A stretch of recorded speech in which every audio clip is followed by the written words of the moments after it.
¿En qué consiste exactamente la autoestima? ¿Cuál es la diferencia entre autoconfianza y autoestima?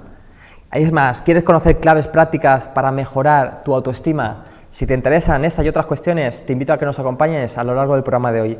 Muy buenas noches, mi nombre es Fabián Villena y esto es Actitudes Positivas.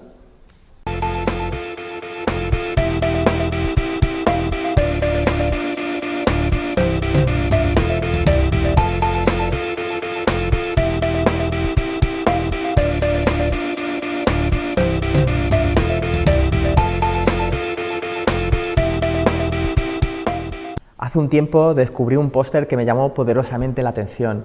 En él se veía un rinoceronte que estaba entrenando bien duro y tenía un póster allí cerca de él en el que estaba dibujado un unicornio. De alguna manera se estaba preparando mucho, se estaba esforzando mucho para ver si conseguía ser un gran unicornio. Obviamente, por mucho que entrenara a este rinoceronte, difícilmente iba a poder conseguir ser un unicornio. Para mí, una gran clave para ser feliz y para tener una buena autoestima es comprenderse a uno mismo y aceptarse. Y de todo esto seguro que nos va a poder explicar muchísimo mejor la invitada que tenemos hoy. Hoy tenemos la suerte de contar con la invitada Beatriz Climent. Muy buenas noches, Bea. Hola, buenas noches. Un placer que estés aquí con nosotros y a aquellas personas que todavía no conozcan, vamos a dar una serie de datos de ella. Podemos señalar de ella que es psicóloga, especialista en terapia Gestalt y psicosomática. Tiene más de 20 años de experiencia y actualmente está trabajando en la clínica Matoses de IBI. En el centro médico Matoses de IBI. Además, se dedica a acompañar en el camino personal de cada uno para que cada uno encuentre su propia felicidad. Y ella misma, fuera de cámara, me decía que cree muchísimo y le fascina la grandiosidad y perfección del ser humano. Bea, un placer tenerte aquí. Muchas gracias, para mí también lo es. Y para mí la primera pregunta sería, ¿en qué consiste exactamente esto de la autoestima? Porque muchas veces tenemos confusiones con el concepto. ¿Qué sería para ti la autoestima? Bueno, ya entendemos todos y creo que es un concepto del que antes preguntabas qué es la autoestima y la gente no lo sabía, pero bueno, hoy en día ya se habla mucho de la autoestima, es quererse a uno mismo, es aceptarse, es valorarse, es comprenderse, perdonarse cuando cometemos algún error o algo no sale como queremos, es respetarnos en nuestras necesidades. Es un montón de cosas, ¿no? Es un compendio de bienestar hacia uno mismo, ¿no? Lo bonito de la autoestima es que cuando todo esto lo haces hacia ti mismo, luego emanas hacia los demás lo mismo, ¿no? Tratas a los demás igual que uno se trata a sí mismo, con lo cual la persona que tiene la autoestima alta se convierte en un solecito que emana luz y calor y es muy agradable estar con estas personas, ¿no?, que tienen la autoestima alta.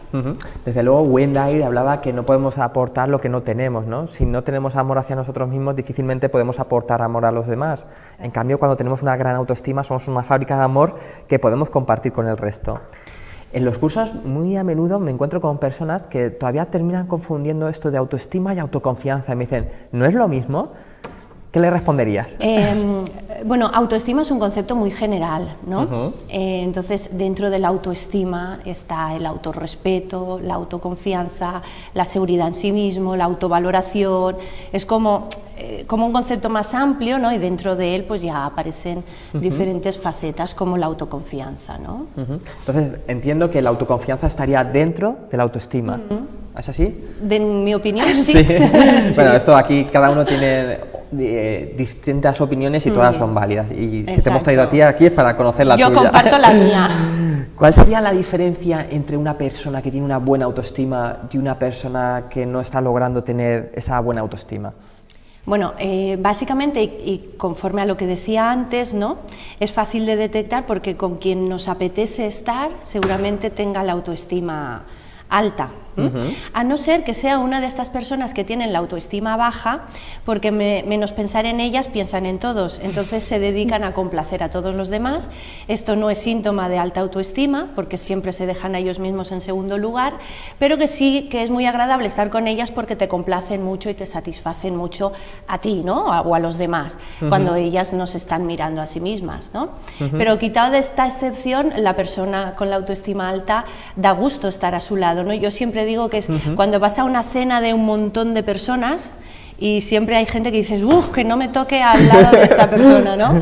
Nada más ver la cara, ¿no? Ya muchas veces... Y seguramente sea una persona que, pues que no tiene la autoestima alta. Entonces, como a ella misma no se trata bien, tampoco trata bien a los demás y no da mucho gusto, no es agradable estar con esa persona. Sin embargo, una persona que se acepta a sí misma, que no se autocritica, que no es autoexigente, exageradamente, ¿vale? ¿Sí? Claro, tampoco lo va a ser con los demás, entonces va a ser una persona que te sientes como muy acogida con esa persona, muy aceptada, que todo está bien. Y bueno, es una manera, después también por un montón de patologías, ¿no? Yo con mis pacientes siempre te podría decir, en la mayoría de los casos, vengan por un problema de ansiedad o problemas de pareja o crisis existencial o problemas en el trabajo, siempre la autoestima está tocada, es muy sensible. El cómo y cuánto nos valoramos a uno mismo es muy susceptible, enseguida se ve afectado cuando las cosas no nos van bien, ¿no? Pero bueno, igual que podemos bajárnosla en estas situaciones un poco conflictivas o tal, también podemos, ¿no? Y está en nuestras manos poder subirla y mejorarla, y cada día más. Recuerdo que María Alonso Puig hacía una diferenciación entre tener una sana autoestima y tener un ego, ¿no? Ser egocéntrico y demás. Y él hablaba de decir, oye, pues por ejemplo, si yo pienso que soy bueno vendiendo, es decir, yo soy bueno vendiendo, ya ser arrogante es cuando entramos y decimos, oye, yo soy mejor que tú vendiendo, cuando entramos en la comparación. Hay gente que confunde esto de la autoestima, como decir, como que si tienes... Recuerdo un cliente que me dijo una vez, oye, ese chico no tiene una autoestima demasiado alta. ¿Se puede tener una autoestima demasiado alta? No, si es de autoestima de la buena, si es de la sana, no hay problema en tenerla muy alta, porque entonces tendrás un montón de autoperdón, un montón de autovaloración, un montón de aceptación hacia uno mismo. Por ahí no podemos pecar. Lo que pasa es que precisamente algunos patrones neuróticos en los que se manifiesta la baja autoestima, la prepotencia o este egocentrismo, ¿no? Y otros, por ejemplo, muy típico, el victimismo, ¿no? En ambos son formas de funcionar que la persona aprende para de esa manera conseguir desde fuentes externas, ¿no? Esa valoración, esa energía que yo necesito para funcionar psicológicamente, pero es como que me engancho a la valoración de los demás porque no surge, no emana de mí misma, ¿no? De hecho, cuando una persona, entonces, entiendo de tus palabras, es muy prepotente, no para de hablar de sí mismo tratando de venderse, de alguna manera es porque hay una autoestima dañada, ¿no? Porque si tenemos el convencimiento de que eres tan bueno, no hace falta estar demostrándolo constantemente. Exactamente, ¿no? A lo mejor tú te miras en el espejo y dices, oye, qué guay que soy una persona grande, o qué guapa que soy. ¿Sí? Claro, pero te lo dices a ti, pero no vas por ahí diciéndolo sin pensar si con ello también puedes estar dañando a los demás.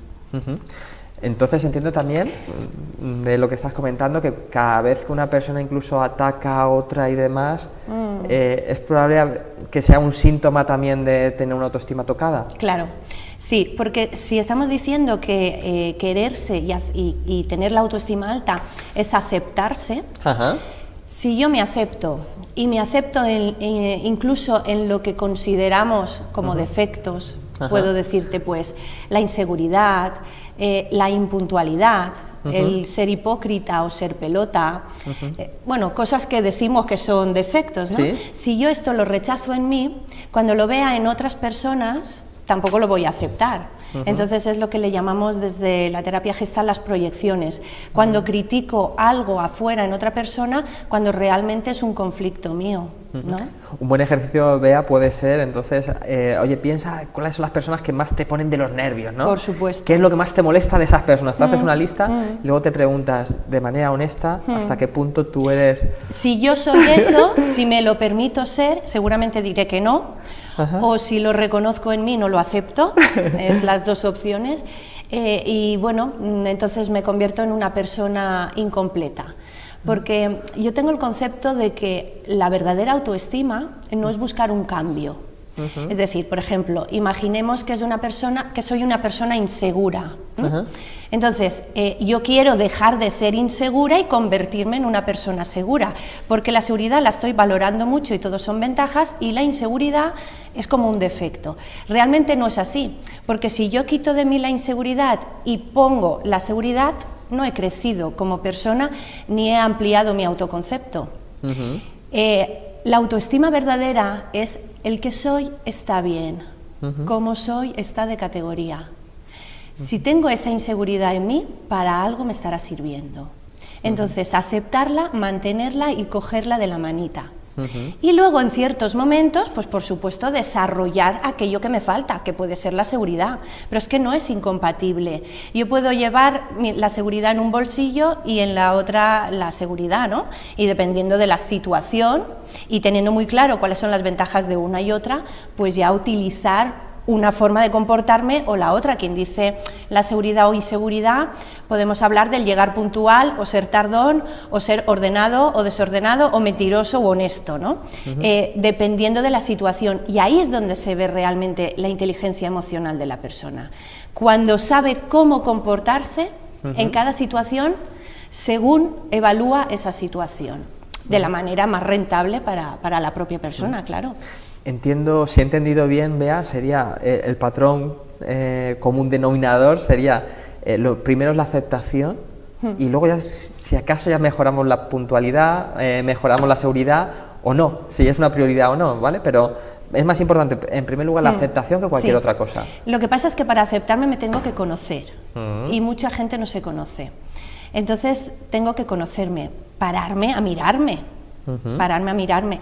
En el proceso de terapia va mucho por aquí el asunto también, porque el terapeuta, yo misma o los que trabajamos en esto, pues la dedicación es ese acompañamiento del proceso de la persona, consiste en hacerle preguntas para que él vaya tomando conciencia de quién es, de cómo es que es así, de por qué sí, de por qué no, de para qué le sirven las cosas, qué miedos tiene, qué dificultades. Es un autoconocimiento. Entonces, conforme te vas conociendo, te vas viendo, y a continuación, en vez de entrar en el juzgar o evaluar si eso está bien o no, el aceptarlo con amor, con cariño, decir, y jolín, y honrarte a ti mismo diciendo, olé y olé lo que yo soy. Y luego ya lo que está por desarrollar en mí, pues puede ser la valentía, pues entonces ir haciendo mis pinitos en esos aspectos y empezar a serlo, claro. Hay un señor que se llama Tal Ben-Shahar, que es el creador del primer curso que se hizo de felicidad en Harvard, que revolucionó allí la universidad. Y este señor ha escrito un libro, ha escrito distintos, pero uno solamente en concreto, sobre cómo el perfeccionismo lastra nuestra felicidad.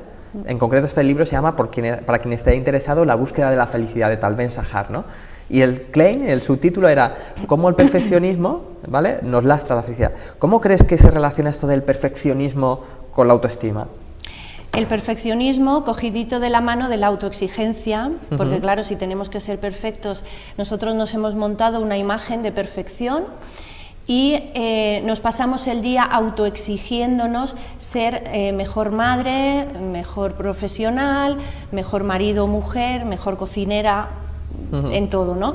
Ser mejor, intentar alcanzar ese ideal que nos hemos montado en nuestra cabecita. Y ¿sabes qué pasa? Pues que no llegamos, entonces porque quieres ser mejor madre, pero acabas gritándole a tus hijos. Porque eres persona humana. Claro, y porque habrá que gritar también, ¿sí? Si no, ¿para qué ya nos han puesto los gritos? Bueno, en fin, que te frustras, y entonces, porque no alcanzas ese ideal, ¿no?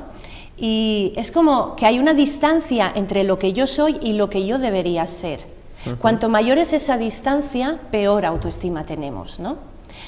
Entonces, claro, lo que yo soy no lo puedo modificar, no puedo acercar lo que yo soy a lo que debería ser, pero el debería ser sí que lo puedo analizar, revisar y cambiarlo un poquito, porque ¿de dónde me saco yo que debería ser de esa manera? ¿En qué libro lo dice? ¿No? No sé, a ver, nunca vamos a gritar a nuestros hijos si eso fuera posible, ¿no? No vamos a gritarles, vale, pero yo me pregunto, y luego ese niño al que nunca se le ha gritado, cuando salga a la vida real, cuando tenga un jefe gritón, autoritario, yo que sé, un compañero, alguien que le grite, se va a perder, va a entrar en el caos por no conocer qué es eso.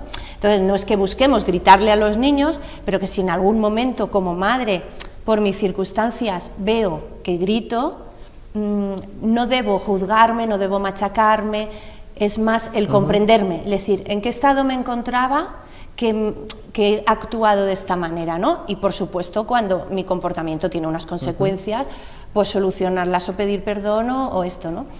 Entonces, claro, la autoexigencia está en lucha totalmente, es que es lo contrario, y la búsqueda del cambio es lo contrario a la aceptación. Entonces, es aceptarse tal cual somos, está fantástico, está bien, ¿no?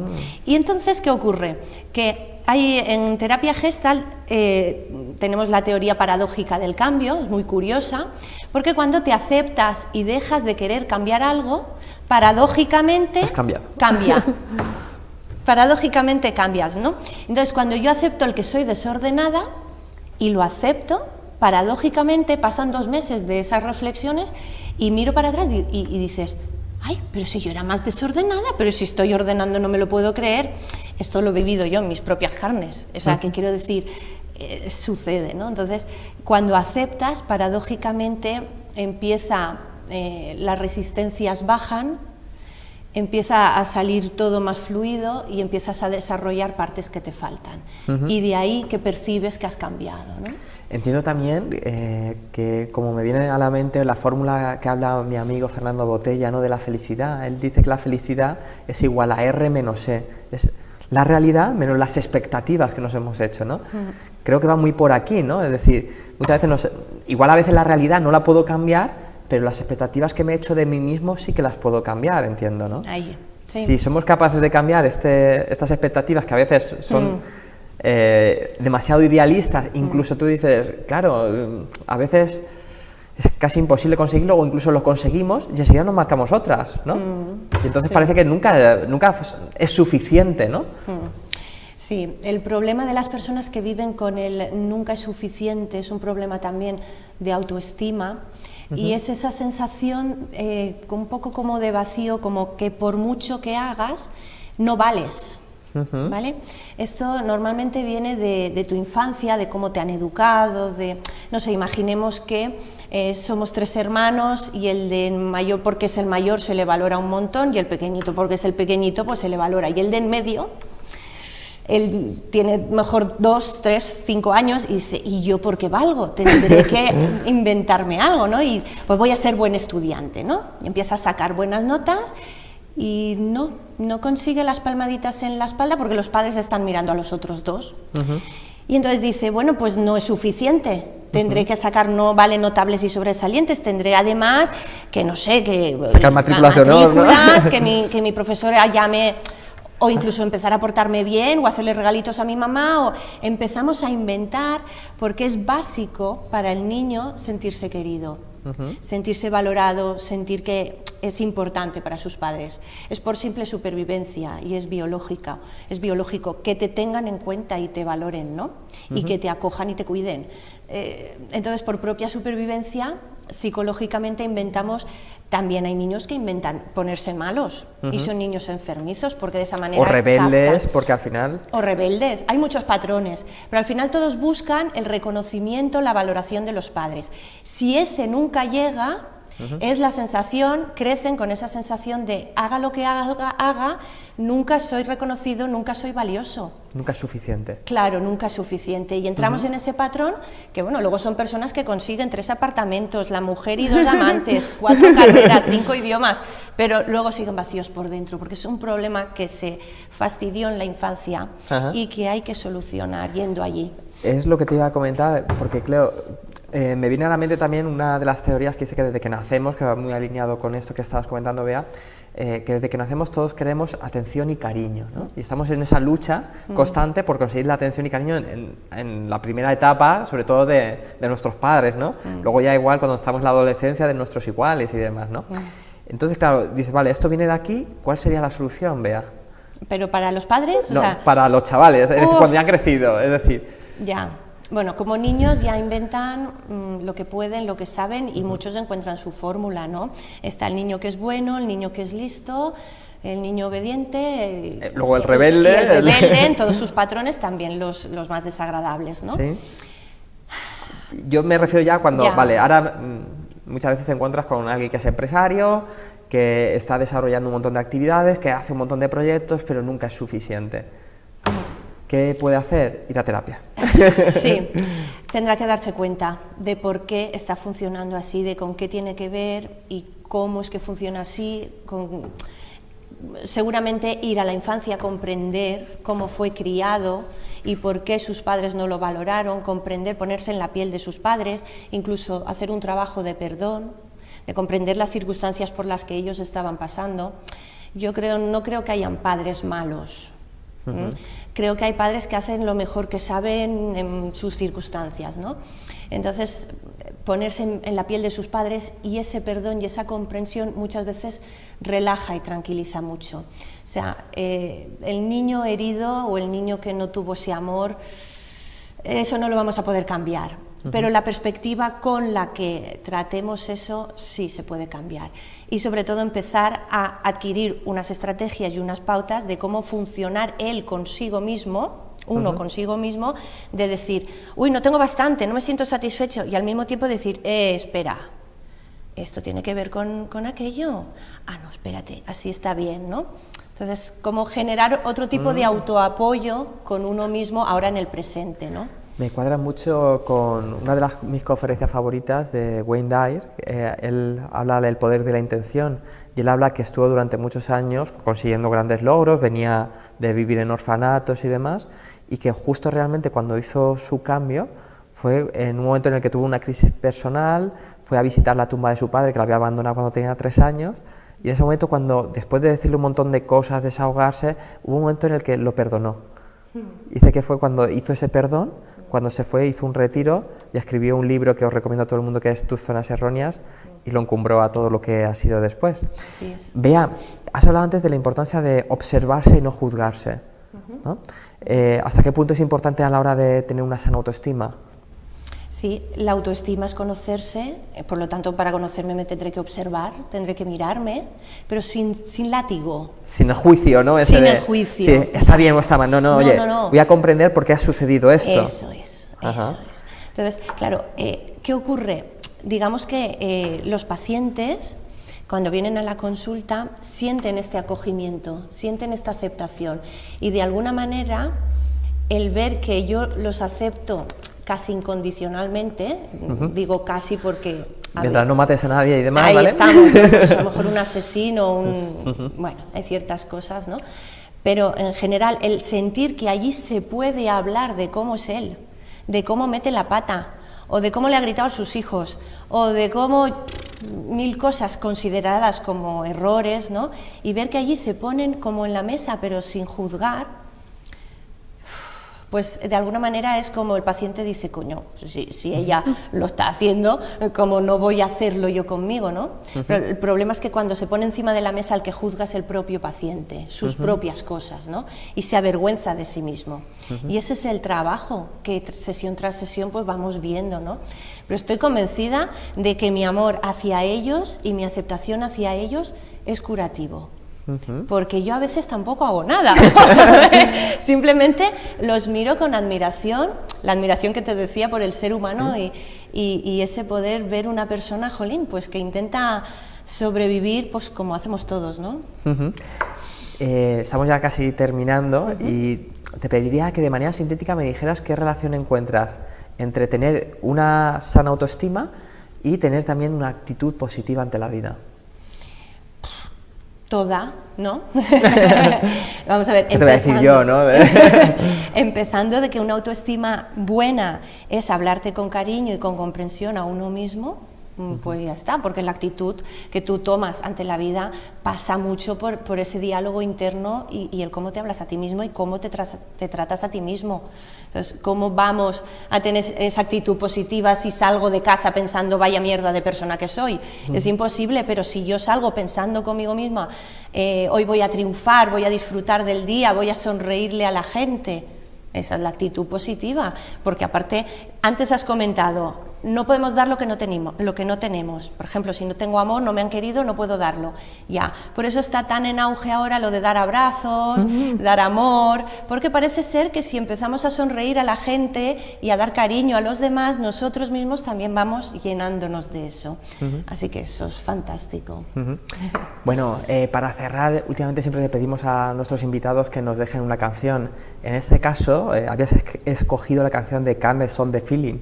¿Por qué esa canción? ¿Te has empeñado que querías que fuera esa? Pues mira, porque me gusta y como me hace sentir, y aparte que habla del sentir y el sentimiento, pues bueno, pues para compartirla, es una canción, a mí me gusta, y para compartirla con todos. Muchísimas gracias, Bea. A ti. Y bueno, esto no va a ser un adiós, es un hasta pronto, espero que vuelvas por aquí cuando tú quieras, ¿vale? Que tienes las puertas abiertas. Muchas gracias a ti. Hasta luego. Bueno, también a la gente que nos seguís de manera asidua, recordaros que podéis volver a ver este programa entrando en actitudespositivas.com. Allí tienes acceso a todas nuestras redes sociales, canal de YouTube, donde luego compartimos este y todo el resto de programas. Y siempre nos gusta dejar pues algún saludo especial para aquellas personas que son, bueno, de la tribu del Instituto de Actitudes Positivas, en este caso a Juanfran Camarasa y a Elena Martínez. Y para despedirnos, pues nos quedamos con la canción que nos ha recomendado Bea Climent, Can't Stop the Feeling. Hasta la semana que viene, amigos. Intercomarcal Televisió. Per a tu, per a tots.